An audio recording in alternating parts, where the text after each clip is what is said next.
Reflections on the Good News of Jesus Christ for the 23rd Sunday of Ordinary Time from the Gospel according to Luke. Great crowds were traveling with Jesus, and he turned and addressed them. If anyone comes to me without hating his father and mother, wife and children, brothers and sisters, and even his own life, he cannot be my disciple. Whoever does not carry his own cross and come after me cannot be my disciple. Which of you, wishing to construct a tower, does not first sit down and calculate the cost to see if there is enough for its completion? Otherwise, after laying the foundation and finding yourself unable to finish the work, the onlookers should laugh at you and say, "This one began to build but did not have the resources to finish." Or what king marching into battle would not first sit down and decide whether, with 10,000 troops, he can successfully oppose another king advancing upon him with 20,000 troops? But if not, while he is still far away, he will send a delegation to ask for peace terms. In the same way, any one of you who does not renounce all his possessions cannot be my disciple. The Gospel of the Lord.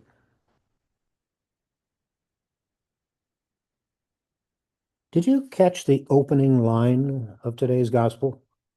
Great crowds were traveling with him. Many of our famous personalities today feed off the adulation of the crowds.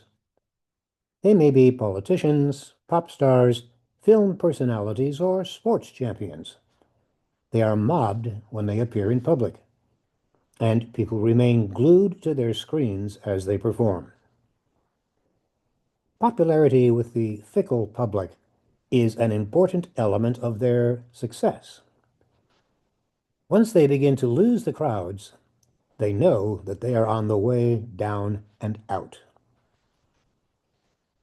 During his public life, Jesus had some of the star quality that we recognize in personalities who capture the public's imagination. In a world that was much simpler than ours, Jesus must have been a kind of sensation in otherwise drab, dreary, and often poverty-ridden lives. Stories must have spread around like wildfire about the healings he had performed. And there was that extraordinary occasion when no less than 5,000 people were fed. It is implied that the crowds following Jesus were sensation seekers.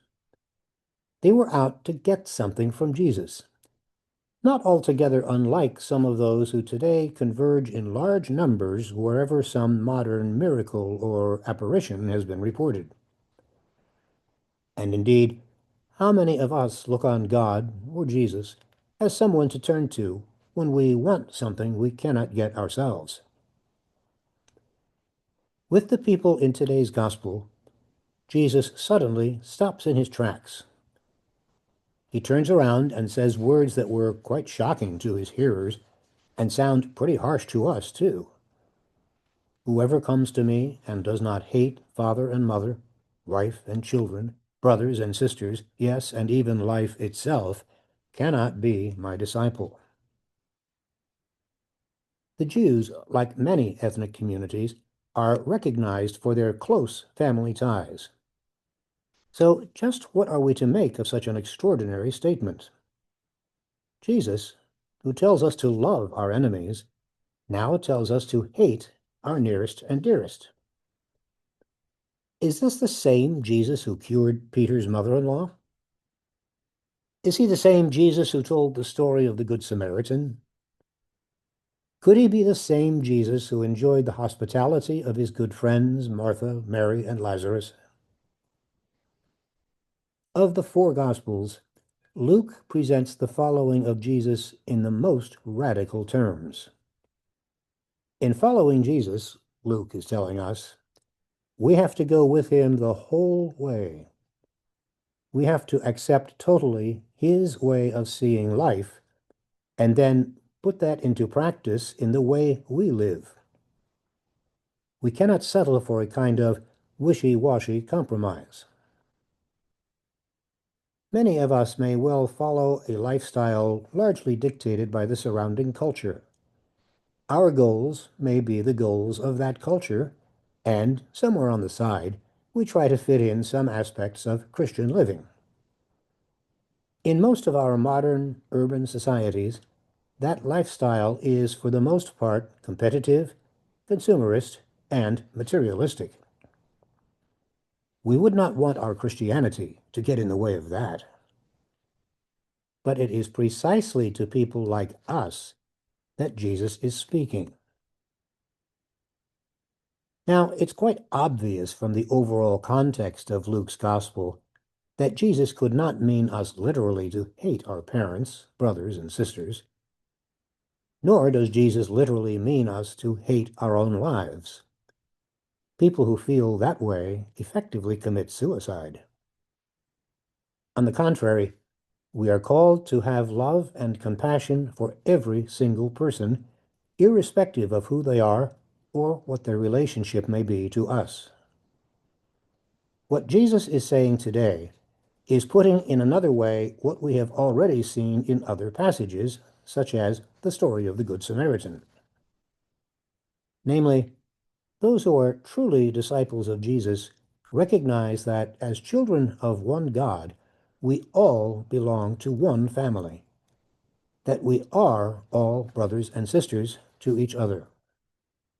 That immigrant, that homeless person is my brother.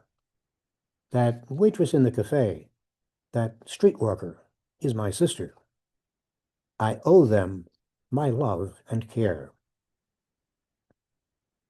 My family, right or wrong, or my country, right or wrong, can never be the slogan of the disciple of Christ. And so there may be times, and they can be painful experiences, when we would have to reject family members who want us to join them in behavior that is harmful, unjust, or unloving to others. We cannot support family members who cheat in business. We cannot support family members who practice racism or other forms of discrimination. To do so would not be really loving them.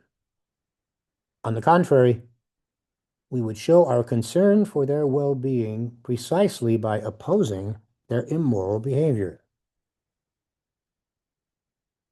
Sometimes such opposition takes a lot of courage, such as this incident shows. It is taken from an essay in the U.S. Catholic magazine and is told by Claretian Father Tom McGann. He wrote, "Earlier this year, I read about Bishop Mary Ann Budde, the Episcopal Bishop of Washington, D.C., and how she preached at an interfaith prayer service at the Washington National Cathedral with President Trump attending. During her sermon, she asked the president to have mercy toward all the people who are scared at this present moment, including migrants and LGBTQ+ people. The president was visibly disturbed by her words. After the service, he demanded an apology, but she didn't give any.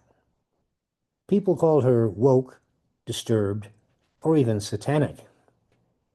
But others described her as standing in the tradition of the prophets or as Jesus addressing the crowds. Could you do what she did among your family, friends, or co-workers? Of course, you can't speak in this fashion from a position of pride or power. Remember the second chapter of Philippians? Jesus emptied himself, taking the form of a slave, coming to us in human likeness, and found human in appearance, he humbled himself, becoming obedient to death, even death on a cross. Bishop Budde was called to empty herself in a similar way. We are called to empty ourselves, even to be broken for others. And when we do this, we trust that God can work through us as God worked through Jesus. Can we meet that challenge? Can we empty ourselves of our fears, our wants, our needs for the sake of the broken among us? Can we leave our comfort zones and safe positions to take up Jesus' cross on behalf of the poor, the vulnerable, the abused? Do we have the resources and will to complete the tower of discipleship that we took on in baptism? Do we have the attitude and commitment to go to war for the sake of justice and reconciliation? We can't live the life of God by accident. Faith that means anything must be lived with focused attention and thoughtful action.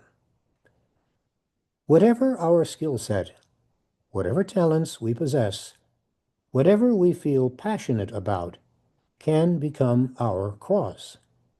That is, it can become the means God has given us to bring resurrection and hope to our broken world. To follow Christ is to accept the gift of our crosses and use them not for our own profit and benefit alone, but for the realization of the kingdom of God here and now. Large crowds were following Jesus with enthusiasm, but were they ready to truly become his followers? Did they realize what that really meant? If not, they are like a general who goes out to war totally unprepared to deal with the opposing side. They're like a man who started out to build a tower and then ran out of funds or material, and he becomes a laughingstock. If we try to walk on the way with Jesus without some awareness of the challenges involved, we will not exactly become a laughingstock. However, even some limited awareness will put us in company with Jesus, the true disciples of all ages, and the saints of today, striving with us to use our talents and skills to build up God's kingdom, despite the apparently negative language of today's gospel. Thanks for listening. Please feel free to share this with anyone else that you might think be interested. And of course, you're most welcome to subscribe to these weekly reflections on the gospel.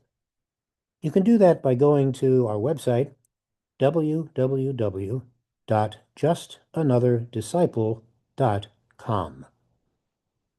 Once again, www.justanother.disciple.com. Once again, thanks for listening.